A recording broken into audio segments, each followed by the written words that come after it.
Today, we're talking about why we need to stop measuring for the sake of it, the real reason you're tracking stupid metrics, and how to identify them. Let me ask you a question.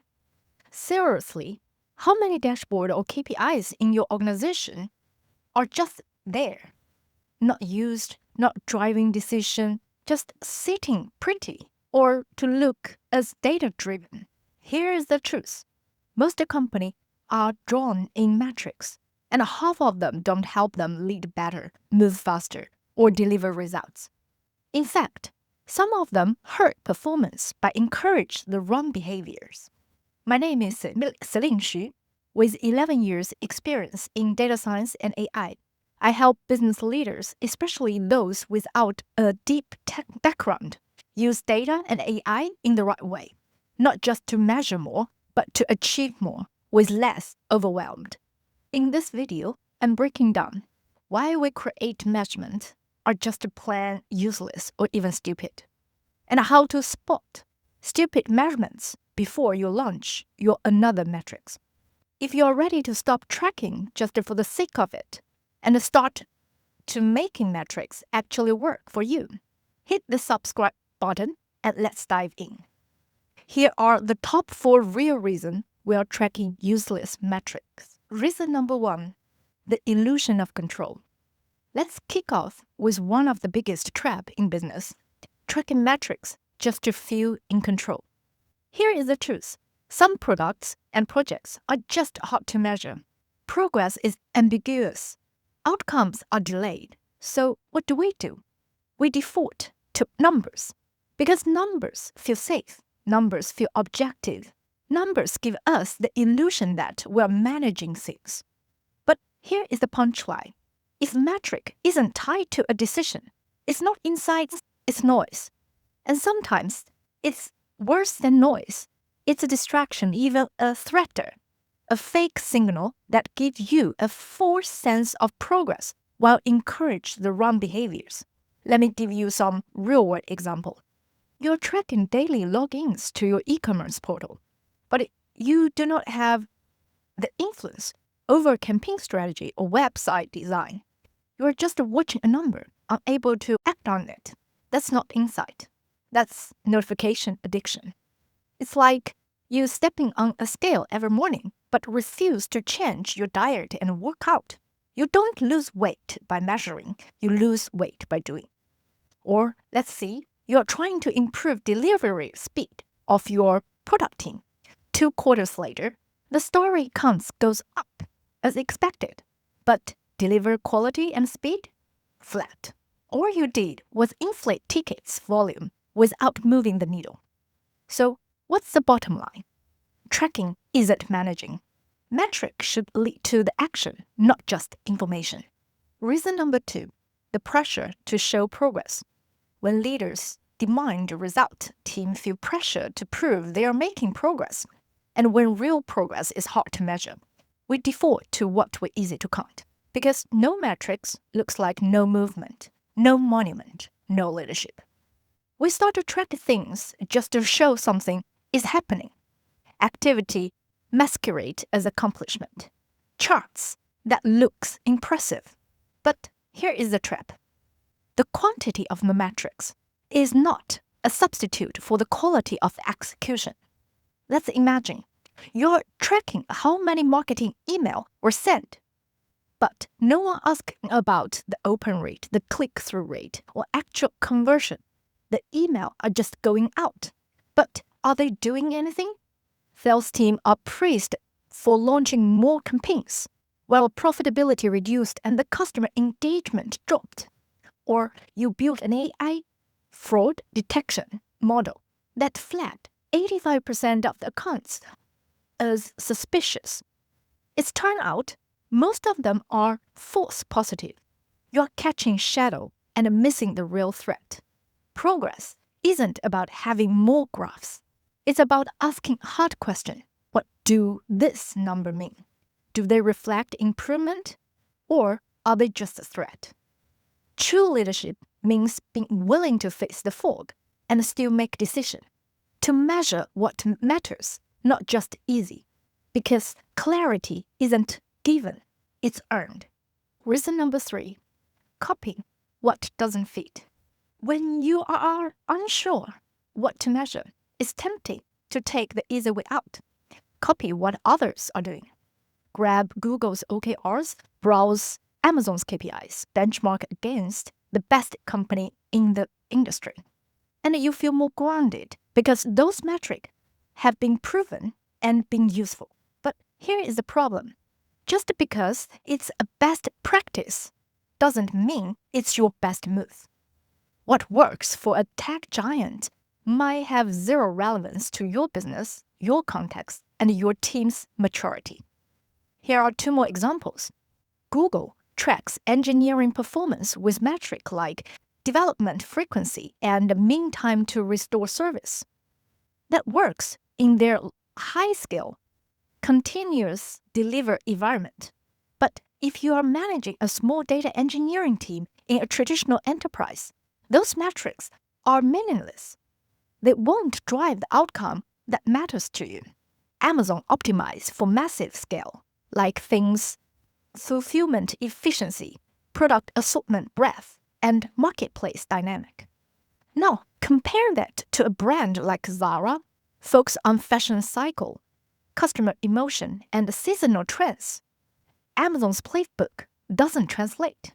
So, don't blindly borrow KPIs that just because they come from big names. Don't design your dashboard based on someone else's strategy. Measure what matters to you. Reason number 4, confusing activities with impact. I made a full video about how to design metrics in different levels from output to outcome to impact. Here is the link. Check it out. Confusing activity with impact is one of the most common and costly mistake. It's like productivity not equal to efficiency. Activity is what people do, and impact is what actually changes in the market, on the customer, or in your bottom line. But most metrics are stuck tracking busyness, which means how busy you're doing something. Email sent, meeting held, code deployed, recommendation generated. None of that guarantee value. Middle manager especially fall into this trap, chasing number to justify their team's workload instead of leading towards the actual outcome. Let me show you what this looks like. A major retailer launched an AI-powered recommendation engine. It generated 50 million personalized product suggestions per month. Sounds impressive, but here is what missed. Average order value dropped 15%. Customers started buying cheaper items. Return rate spiked 35% because the recommendation were wrong. In just 1 quarter, they lost $12 million in revenue. They were measuring volume. People always get surprised when activity went up but impact went negative. Here's simple analogy. Imagine tracking how many days you go to the gym. That's good. But if you're not losing fat, building strength, or improving endurance, are you actually getting healthier? Going more isn't the same as getting better. Don't let your dashboard become a mirror of motion. Make it a measure of meaningful progress. Measure impact, not just effort. Since stupid metrics are costly and dangerous, you may ask, how can we detect the stupid metrics? Here are 3 simple tests can help. First, the so what test. You can ask, if this number changes, will we actually do something about it? If not, why we track it? Metrics should lead to action, not just observation. Ask yourself, if this number goes up and down, so what? If measurement doesn't change how you act, spend, or prioritize, it's not insights. Decision-making should be the only reason why a metric exists. Test number 2, the validity test, checking the relevancy and the reliability of a metric. Is this metric directly tied to a business goal or decision we cared about? If it doesn't align with your strategy, then it's just noise. Does the metric reflect reality? Or it is the wrong index or easy to misunderstand? Vanity metrics may look good, and feel good. But if the metric doesn't reflect the reality, it's worse than useless. It's misleading. People always say garbage in and garbage out. Measure what actually happened and what matters.